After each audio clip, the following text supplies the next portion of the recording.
Captain Li Huan walked through the long metal halls of Nexus Prime. The space station was huge, bigger than most cities on Earth. Aliens from 12 different worlds lived and worked here. Today was important. Today, the Galactic Council would decide if humans deserved to stay. Li Huan wore his best uniform. The blue fabric was clean and pressed. His captain's badge shined under the bright lights. He had been a soldier once, fighting in Earth's last wars 50 years ago. Now he was a diplomat. He preferred talking to fighting. Dr. Park Yoon walked beside him. She carried a data pad full of information about human culture. Park Yoon was small and quiet but very smart. She studied aliens for a living. She knew more about other species than most humans knew about their own. "Are you ready for this?" Park Yoon asked. Li Huan nodded. "We have to be." They entered the council chamber. The room was enormous. 12 different species sat in a circle. Each group looked very different from the others. Some were tall and thin. Others were short and wide. Some had fur. Others had scales. All of them were warriors. The Kronak Empire sat directly across from the human seats. They looked like giant lizards walking on two legs. Their leader was Vextar, a war chief with scars covering his green skin. His yellow eyes watched Li Huan with hate. Next to the Kronak sat the hive speakers. They looked like giant insects, with 4 arms each. Their leader, Zilmoth, clicked her mandibles as she spoke. The sound was sharp and angry. Li Huan and Park Yoon took their seats. The humans were the newest members of the council. They had joined only 50 years ago when Earth developed faster than light travel. Before that, humans had been alone in space. Council leader Mordak called the meeting to order. He was from the oldest species in the galaxy. His people looked like walking trees with silver bark. "We are here to discuss the human problem," Mordak said. His voice was deep and slow. Vextar stood up. He was 8 feet tall and built like a tank. When he moved, his claws clicked on the metal floor. "Honored Council," Vextar began, "I present evidence that humans are not warriors. They are cowards who do not deserve to sit with us." A large screen appeared in the center of the room. It showed video footage of human ships in space. The ships were white and smooth, built for speed rather than fighting. "Watch this," Vextar said. The video showed human ships meeting pirate vessels near Jupiter. The pirates had old, ugly ships with big guns. The human ships were outnumbered 3 to 1. "Any warrior species would fight," Vextar said. "Watch what humans do." On the screen, the human ships turned around and flew away. They used their speed to escape. No shots were fired. No one died. The alien council members made sounds of disgust. Some hissed, others growled. To them, running from a fight was shameful. "There is more," Vextar continued. The next video showed human colonies being attacked by raiders. Instead of fighting back, the humans called for help. They hid in bunkers until alien peacekeeping forces arrived. "And more," Vextar said. Video. After video showed the same thing. Humans avoiding fights. Humans choosing to talk instead of shoot. Humans running away when they could have stayed and battled. Li Huan watched the videos with a calm face. He had seen all of these before. He had been present for some of them. He knew the full story, but the videos only showed parts of it. "These are not the actions of warriors," Vextar declared. "These are the actions of cowards. Humans are weak. They hide behind others. They run from danger. They do not belong in a council of warriors." Zilmoth clicked her approval. "My hive agrees. Warriors face death with honor. Humans face death by running away." Other council members began to speak. Each one had similar stories. Humans avoiding conflict. Humans choosing diplomacy over war. Humans seeming weak and afraid. Finally, Mordak turned to Li Huan. "Captain, you may respond to these charges." Li Huan stood up slowly. He looked around. The room had all the alien faces. Some showed anger. Others showed disgust. None showed respect. "Honored Council," Li Huan began. "What you see as cowardice, we see as wisdom. Those pirates you showed attacking our ships, they were criminals, not soldiers. We did not want to kill people who were only trying to feed their families. Vextar laughed.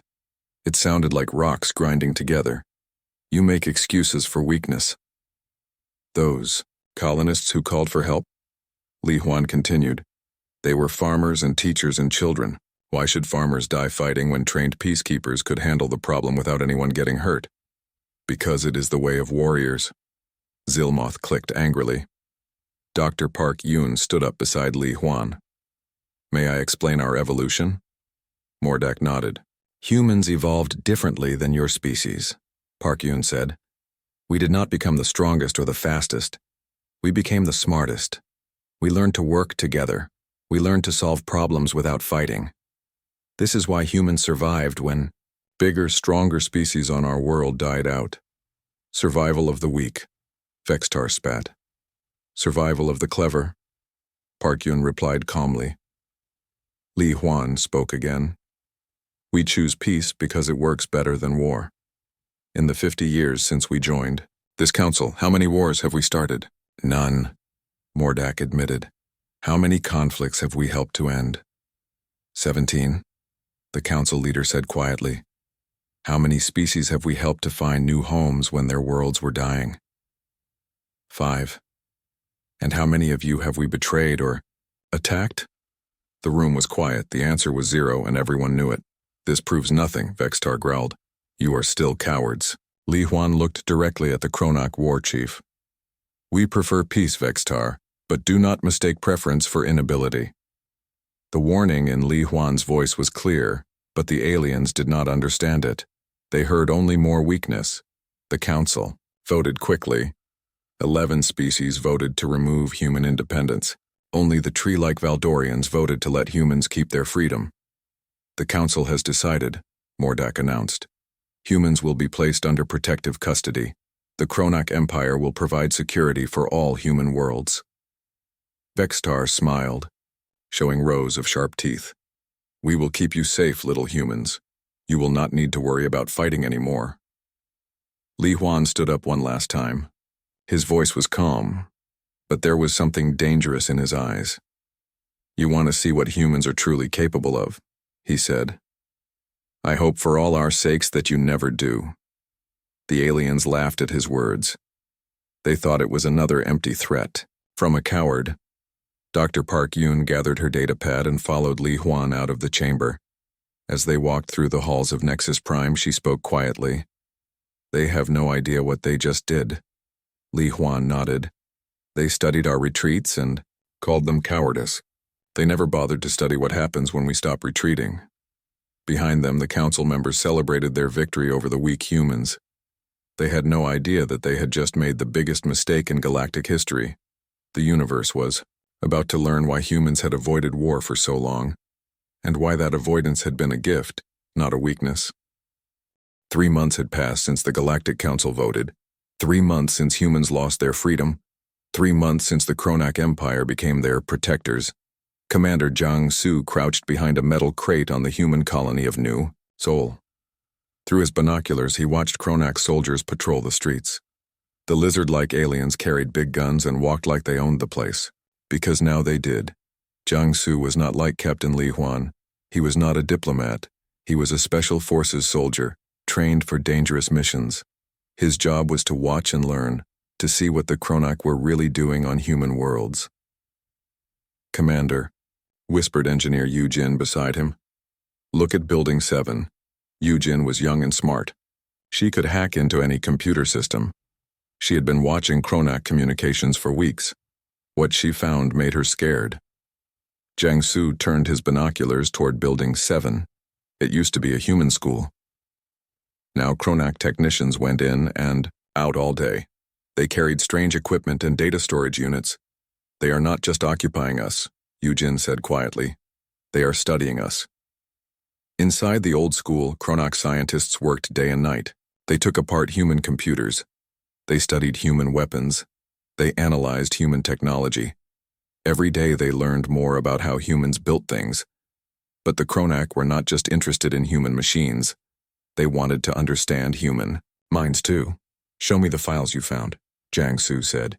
Yu-Jin pulled out her portable computer. The screen showed Kronak military reports. She had stolen them from their secure network 3 days ago. "Listen to this," she said, reading from the screen. "Human subjects show high intelligence but low aggression. Perfect for complex labor. Tasks. Recommend full subjugation within 12 months. Jiangsu felt cold anger in his chest. "They want to make us slaves." "It gets worse," Yujin continued. "They think we are too scared to fight back. They believe they can do whatever they want to us." On another part of New Seoul, Kronak soldiers forced human families from their homes. The aliens were clearing space for a new mining operation. They wanted to dig up rare metals under the city. The human families packed their belongings sadly. Children cried. Parents tried to comfort them. The Kronak soldiers watched with bored expressions. "Move faster, soft skins," one Kronak growled. "The mining equipment arrives tomorrow." An old human man moved too slowly. A Kronak soldier pushed him down. The man's daughter helped him up, tears in her eyes. "Please," she said. "He is old and sick. Give us more time." The Kronak soldier laughed. "Time is for warriors. You are not warriors." Far away on Earth, Captain Li Huan received reports from colonies across human space. Every report told the same story. Kronak forces taking over. Human rights disappearing. Alien scientists studying human technology and biology. Dr. Park Yoon sat in Li Huan's office reading the latest intelligence. Her face was pale with worry. "They are not protecting us," she said. "They are preparing to enslave us." Li Huan stared out the window at Earth's blue sky. For 50 years, humans had been peaceful members of the galactic community. They had helped other species. They had shared their knowledge freely. They had tried to be good neighbors. "How many colonies are occupied now?" Li Huan asked. 37 out of 42, Dr. Park Yoon replied. "They will reach all of them within 2 weeks. On his desk, Li Huan's secure communication device beeped. An urgent message from Commander Jiangsu appeared on the screen. "Captain, you need to see this immediately." The message included video footage from Kepler 442b, another human colony. Jiangsu had recorded it using a hidden camera. The video showed a meeting between Kronak War Chief Vextar and his military commanders. They stood in what used to be the human governor's office. "The humans on this world refuse to move," one commander reported. "They say the mining will destroy their farms." Vextar's yellow eyes glowed with anger. "They dare to refuse us?" "What are your orders, War Chief?" Vextar thought for a moment. Then he smiled, showing his sharp teeth. "Demonstrate our power.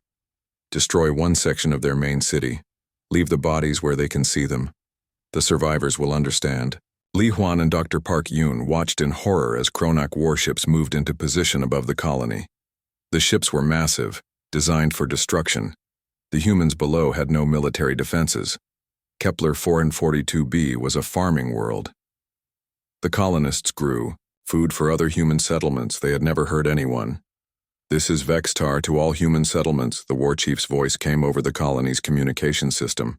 "You have 1 hour to evacuate the Eastern District. After that, we will show you what happens to those who disobey the Kronak Empire." Families ran through the streets, carrying children and precious belongings. Most made it to safety in time, but not all. The school in the Eastern District was being evacuated when the attack came. 300 people were still inside, mostly children and their teachers. They had almost reached the exit when Kronak weapons fired from space. The building disappeared in a ball of fire. Li Huan watched the footage 3 times. Each time his face grew harder.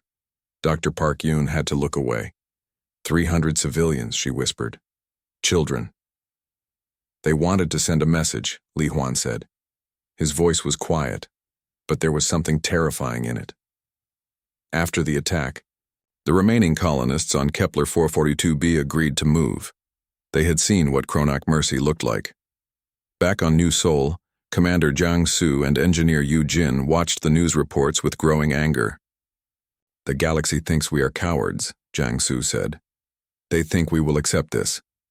Yu Jin finished downloading the last of the Kronak military plans. What she found made her hands shake. Commander, look at this timeline. Phase 1. Occupy all human worlds.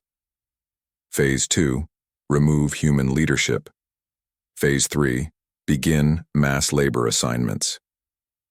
Labor assignments? Slavery, Yujin said simply. They plan to make every human a slave within 1 year. That night, Captain Li Huan made a decision that would change everything. He opened a special communication channel that had never been used before.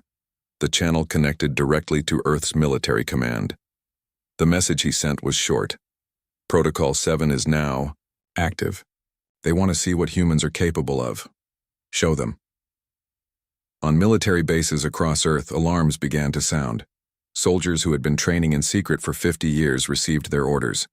Ships that had been hidden in deep space changed course toward human colonies. Dr. Park Yun found Li Huan in his office hours later. He was staring at a photo of the destroyed school on Kepler 442b.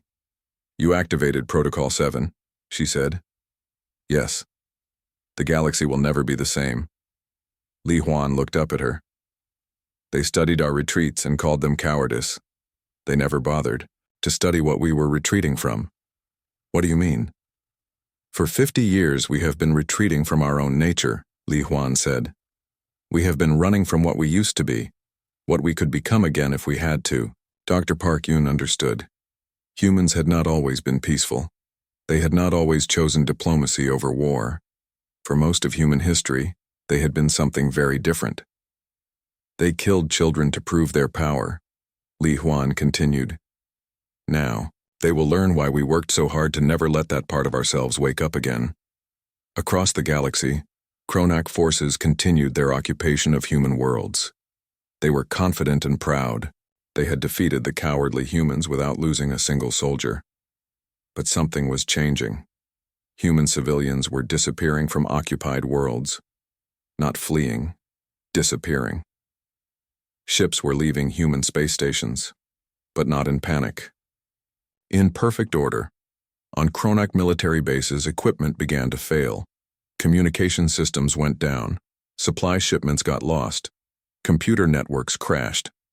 The Kronak commanders blamed incompetence. They had no idea that 50 years of human cultural exchange had given humans access to every alien system in known space. War Chief Vextar received the first reports of systematic failures with confusion. How can 17 bases lose power at the same time, Bureau? He demanded. His technicians had no answer. They only knew that every system with human-designed components had stopped working. In the darkness between stars, human ships moved toward their targets. They were unlike anything the galaxy had ever seen. Black as space itself, invisible to alien sensors. The universe was about to learn why humans had spent 50 years hiding their true nature, and why they had good reason to keep it hidden. General Baekho stood in the war room deep beneath Earth's surface. The room had been built 50 years ago but never used. Until now. Screens covered every wall, showing human colonies across the galaxy. Red lights blinked where Kronak forces were stationed. Baekho was old but strong. He had fought in Earth's last wars before humans joined the galactic community. He remembered what humans were like when they stopped holding back. Sir, all human personnel have been evacuated from alien worlds, reported his aide. How many? 2 million civilians, 50,000 technical workers, 12,000 diplomats. Baekho nodded. And they suspect nothing? No, sir. The aliens think we are just moving people around normally. They have no idea we are pulling everyone out. This was Operation Silent Storm. Every human in alien space was quietly leaving. They used normal transport ships and regular schedules. To the aliens, it looked like routine travel, but it was not routine. Every human leaving took important knowledge with them. Human doctors who had taught alien medicine, human engineers who had designed alien machines, human traders who knew alien weaknesses. Captain Shin-A prepared her ship for launch. The ship was completely black and shaped like a knife. It was smaller than alien warships but much more advanced. The aliens had never seen anything like it. Stealth. Systems online, reported her navigator. Weapons ready, said her gunner. Remember, we are not here to destroy, Shinnei said. We are here to watch and learn. The aliens think they know everything about human ships. They are wrong. Shinnei's ship was one of 50 identical vessels. They had been built in secret shipyards in empty space. The aliens knew nothing about them. The ship slipped into hyperspace without making a sound. Its destination was a Kronak military base near the center of their territory, a base that should have been impossible for humans to reach. Meanwhile, Technical Sergeant Odal sat in a dark room full of computers. His fingers moved across keyboards faster than most people could see. On his screens were the control systems of alien worlds. Beginning Phase 2 of cyber operations, Odal announced. For 50 years, humans had been helping aliens improve their technology. They had installed better computers, faster networks, more efficient systems. The aliens had been grateful for human help. What the aliens did not know was that every human improvement included hidden backdoors, secret ways for humans to access alien systems when needed. Odal activated these backdoors now. One by one, alien military bases lost power. Communication networks went silent. Weapon systems shut down. Target 17 is offline, reported one of his team members. Target 23 has lost life support, said another.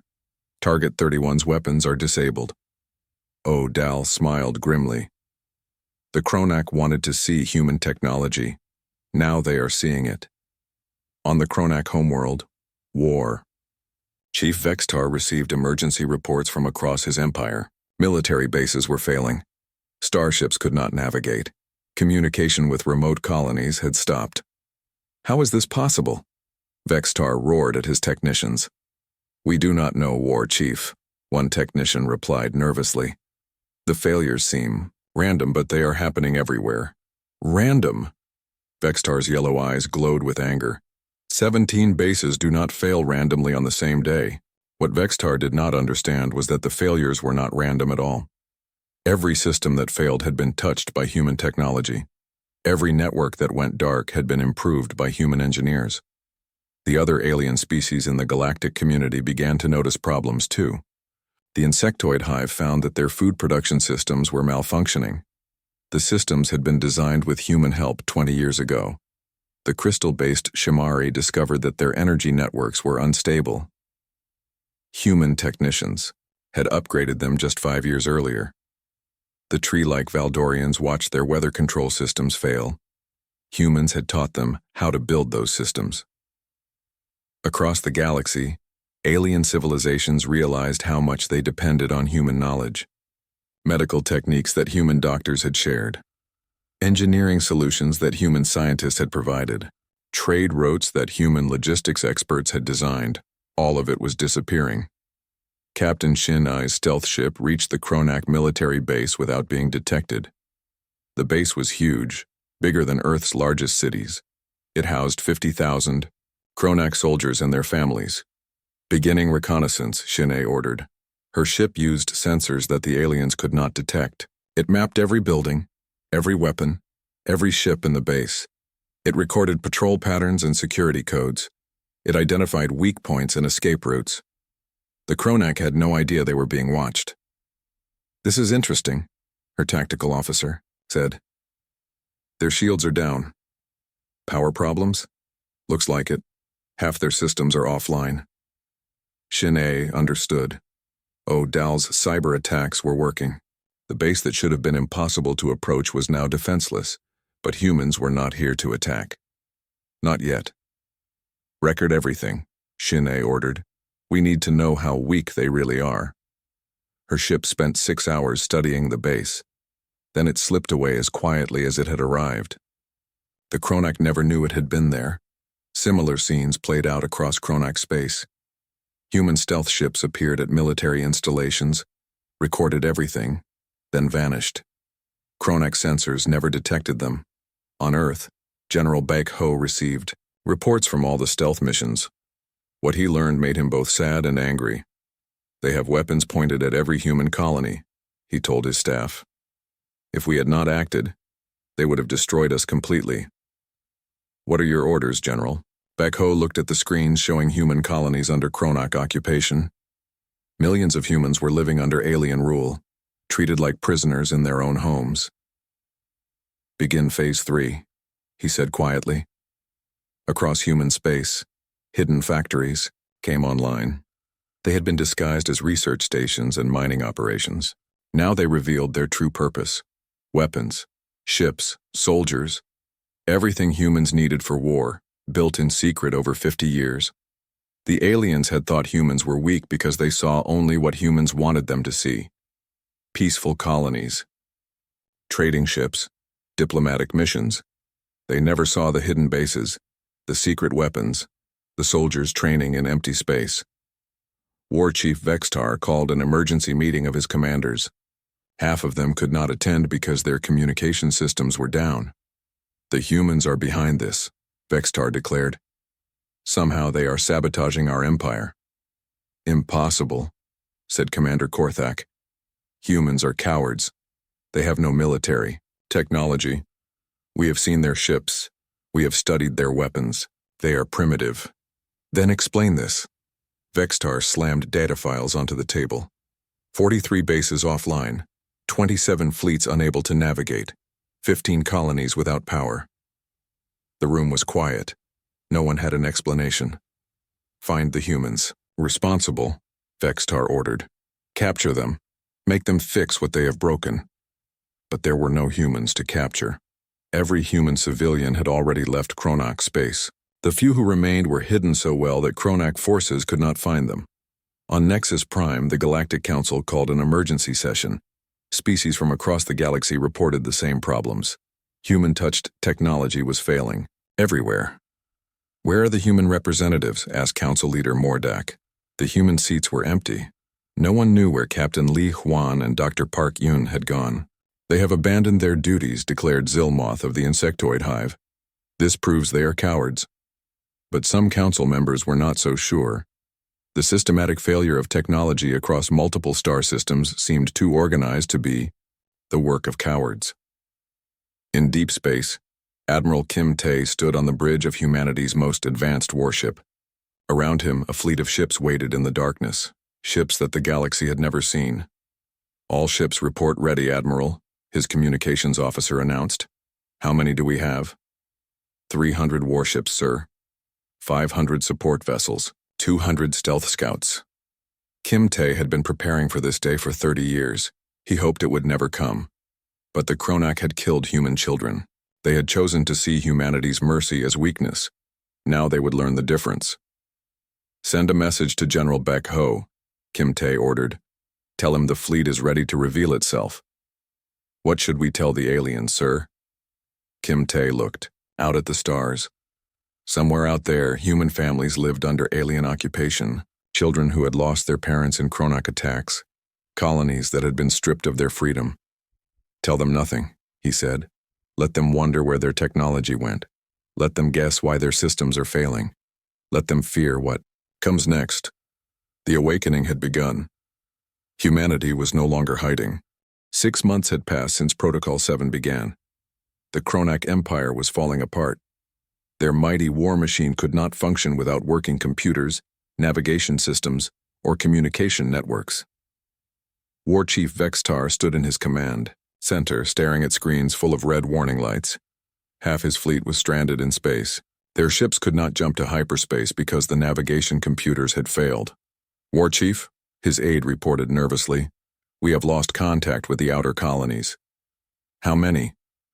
"All of them, sir. 37 systems are completely dark." Vextar's claws scraped against his command chair.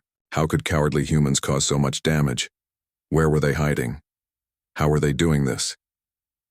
The answer came from the edge of Kronak space.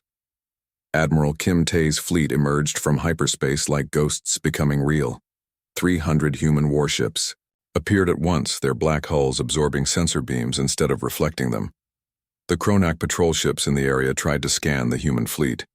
Their sensors found nothing. It was as if the human ships were made of empty space. "This is Admiral Kim Tae of the Earth Defense Force," came the message on all frequencies. "Kronak vessels, you will power down your weapons and prepare to be boarded." The Kronak patrol leader laughed. Humans, you dare threaten the Kronak Empire with your pathetic ships? These are not the ships you studied, Admiral Kim Tae replied calmly. The Kronak commander ordered his ships to attack. They fired their most powerful weapons at the human fleet. The weapons passed through empty space. The human ships had moved faster than Kronak sensors could track. Impossible, the Kronak commander whispered. Then the human ships returned fire. Beams of blue energy struck the Kronak vessels with perfect accuracy, but instead of destroying them, the beams disabled them. Engines stopped working. Weapons shut down. Life support flickered but stayed on. In 11 minutes, the entire Kronak patrol fleet was helpless. Not one Kronak had died, but every ship was powerless. This is your demonstration, Admiral Kim Tae announced. We could have destroyed you, but we chose not to. Remember that choice. News of the battle spread quickly through Kronak space. War Chief Vextar could not believe the reports. You said humans had no advanced ships, he roared at his intelligence officers. War Chief, we studied their vessels for 50 years. We know everything about human technology. Then explain this. Vextar threw the battle recordings at them. Dr. Chamin appeared on the communication screen. She was broadcasting from Admiral Kim Tae's flagship. She was a military psychologist who understood how alien minds worked. War Chief Vextar, Dr. Chamin said calmly, you are confused because you made a mistake. You studied the wrong humans. What do you mean? You watched our police deal with criminals and pirates. You saw our farmers call for help against raiders. You observed our diplomats choose peace over war. But you never saw our military. Vextar's yellow eyes narrowed. Humans have no real military. Dr. Chamin smiled. It was not a friendly smile. War Chief, let me explain something about human history. For thousands of years, humans fought wars, terrible wars. Wars that killed millions of people. We became very, very good at killing. She paused to let that sink in. 50 years ago, we decided to stop. We chose peace. We chose diplomacy. We chose to help other species instead of conquering them. Because you are weak. No, Dr. Chamin said quietly. Because we knew what we were capable of. We knew what we could become if we let ourselves. The screen changed to show human military archives. Videos of Earth's last wars, cities destroyed, armies crushed, technologies that could end civilizations. We hid our military capabilities because we did not want to use them, Dr. Chamin continued. We hoped we would never need them again. Vextar watched the videos with growing horror. The humans in these recordings were nothing like the peaceful diplomats he had met. You killed our children, Dr. Chamin said. 300 innocent people on Kepler 442b. That was your mistake, War Chief. You forced us to remember what we used to be. Colonel Nam Wu led the first human military operation against alien forces. His target was the Kronak command station orbiting their homeworld. The station controlled all Kronak military operations in 12 star systems. Nam Wu's assault team used ships that could phase through solid matter. They appeared inside the space station like ghosts walking through walls. The Kronak guards fired, their weapons at the humans. The bullets passed harmlessly through human armor that bent space around the soldiers. Stand down, Nam Wu ordered. We are not here to kill you. The Kronak guards did not understand. In their culture, invaders always killed defenders. Nam Wu's team moved through the station with perfect precision. They disabled every computer, every weapon, every communication system. They did it without hurting a single Kronak. The operation took exactly 11 minutes. When it was over, the most important military station in Kronak space was completely powerless, but everyone inside was still alive. This is Colonel Nam Wu to all Kronak forces, he announced over the station's emergency system. Your command center is under human control. Your fleets cannot receive orders. Your weapons cannot fire. Your communications are down. He paused. But you are all still breathing. Think about that. Similar operations happened across Kronak space. Human special forces appeared at military bases that should have been impossible to reach. They disabled everything but killed no one. The Kronak military machine came to a complete stop in a single day. Captain Li Huan finally returned to the Galactic Council. He walked into the chamber wearing a different uniform. This one was black with silver symbols.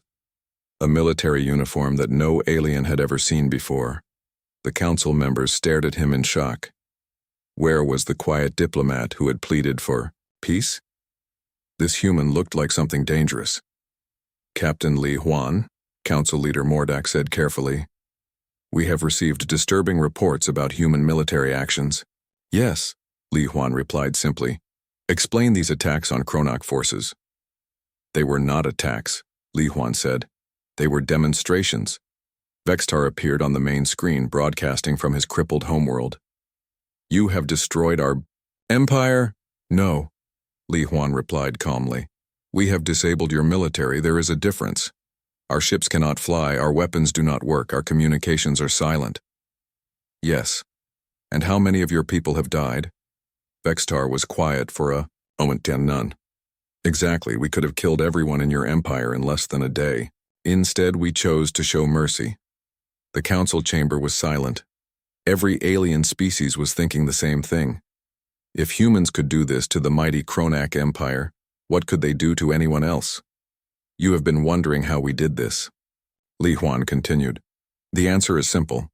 For 50 years you saw exactly what we wanted you to see. Peaceful traders, helpful diplomats, harmless scientists. You lied to us," Zilmoth clicked angrily. "We showed you our preferred way of existing," Li Huan corrected. "But preference and capability are different things." Dr. Park Yoon joined him at the human seats. She looked tired, but determined. Every cultural exchange included intelligence. Gathering, she explained. Every trade agreement gave us access to your systems. Every diplomatic mission taught us your weaknesses. While we were studying how to live in peace with you, Li Huan added, we were also preparing for the possibility that peace might fail. Admiral Kim Tae's face appeared on screens throughout the council chamber. Behind him was the bridge of a ship that looked like something from alien nightmares. "This is Admiral Kim Tae. My fleet is currently positioned at 12 key locations throughout the galaxy. We are not conquering, we are not destroying, we are waiting." "Waiting for what?" Mordak asked. "For you to understand," Li Huan answered. "We gave you 50 years of peace, we showed you cooperation, friendship, and mutual benefit. You chose to see weakness." He stood up and looked around the chamber at every alien species. "Now you see strength. The question is, what will you choose to see next?" 1 week after the demonstration, the Galactic Council met again. This time everything was different. Alien representatives sat quietly in their chairs. No one made threats. No one spoke of human weakness. Admiral Kim Tae entered the chamber first. His black uniform was covered with medals that told stories of ancient Earth wars. Behind him walked Captain Li Huan and Dr. Park Yoon. The humans no longer sat in the back corner. They took seats at the center of the chamber. The message was clear. Humans were no longer asking for permission to exist. Council Leader Mordak spoke carefully. "Admiral Kim Tae, your fleets have appeared in 12 different star systems. Our people are frightened." "They should be," Admiral Kim Tae replied calmly. "But not for the reasons they think." "Explain." Dr. Park Yoon stood up with a datapad full of information. "We have completed our analysis of galactic military capabilities. Would you like to see the results?" The aliens nodded nervously. Charts appeared on the main screen. They showed the military strength of every species in the galaxy. The numbers were shocking. "The Chronoc Empire," Dr. Park Yoon began, "has 15,000 warships. The Insectoid Hive has 12,000. The Crystal Collective has 8,000. She paused and looked around the room.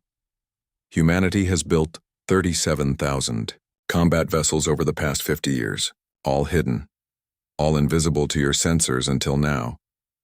The silence in the chamber was complete. "But numbers are not the real story," Dr. Park Yoon continued. "Let me show you something else." New charts appeared. These showed technological capabilities. Your weapons can destroy planets. Ours can destroy solar systems. Your ships travel at 50 times light speed. Ours travel at 300 times light speed. Your sensors can detect objects 1 light year away. Ours can see across entire galaxies. Vextar's image appeared on screen from his homeworld. The once proud war chief looked tired and defeated. If you were this powerful, he asked, why did you hide it? Admiral Kim Tae answered. Because we remember what we used to be. The screen changed to show images from Earth's history. Ancient wars, destroyed cities, millions of graves. Humans spent most of their history fighting, Admiral Kim Tae explained. We were very good at it. Too good. We nearly destroyed ourselves multiple times. Captain Li Huan stood up beside him. 200 years ago, we fought our last war on Earth. It killed 60 million people in 6 months. When it ended, we made a choice. What choice? Asked Zilmoth. Never again, Li Huan said simply. We decided that our skill at war would only be used to protect the innocent. We would seek peace first always. Dr. Park Yoon added more images to the screen. These showed human colonies, human schools, human families. We built a peaceful civilization because we knew the cost of war. We chose cooperation because we understood the price of conflict. But you were weak, Vextar protested. You ran from every fight. We retreated from conflicts that did not require our full attention, Admiral Kim Tae corrected. Pirates stealing cargo ships did not need military intervention. Raiders attacking farmers did not require war fleets. We were using the minimum force necessary, Captain Li Huan explained. Police for criminals, peacekeepers for raiders, diplomats for political problems. You never saw our military because you never forced us to use it, Dr. Park Yoon added. The council chamber was quiet as the aliens absorbed this information. Finally, Mordak asked the question they were all thinking. What happens now? Admiral Kim Tae looked around the room at each species. That depends on you. What do you mean? We can return to the way things were, Captain Li Huan said. Humans will continue to prefer peace. We will help other species. We will share our knowledge. We will be good neighbors. But, Admiral Kim Tae added, you will never again mistake our kindness for weakness. And if we refuse? Vextar asked. Admiral Kim Tae's expression grew cold. War Chief, in the past week, my forces have been studying your military capabilities. We know the location of every Kronak ship, base, and weapon. We could end your civilization in 4 hours. He paused. But we do not want to. We want you to choose a different path. What path? Dr. Park Yoon spoke up. Work with us instead of against us. Learn from us instead of trying to conquer us. Choose cooperation instead of domination. Zilmoth clicked her mandibles thoughtfully. And if we do this, you will help us as you did before? More than before, Captain Li Huan promised. We have been holding back our best technology, our greatest scientific discoveries, our most advanced medicine. We were afraid to share too much too quickly. Why? Because rapid technological advancement can be dangerous, Dr. Park Yoon explained. But now that you understand our true nature, we can share more freely. Over the next several hours, the Council discussed new agreements. Humans would maintain their military fleets but keep them hidden unless needed. Other species would respect human sovereignty and never again attempt to dominate them. In return, humans would share advanced technology that could help every species improve their civilizations. War Chief Vextar was the first to agree to the new terms. His empire had experienced human military power firsthand. He understood that cooperation was much better than conflict. The Kronak Empire formally apologizes for our actions, he announced. We were wrong about human nature. We will not make that mistake again. One by one, the other species agreed to the new galactic order. 3 months later, Captain Li Huan and Dr. Park Yoon stood on the observation deck of a space station orbiting Earth. Through the windows, they could see ships from 12 different species working together on a massive construction project. What are they building? Dr. Park Yoon asked.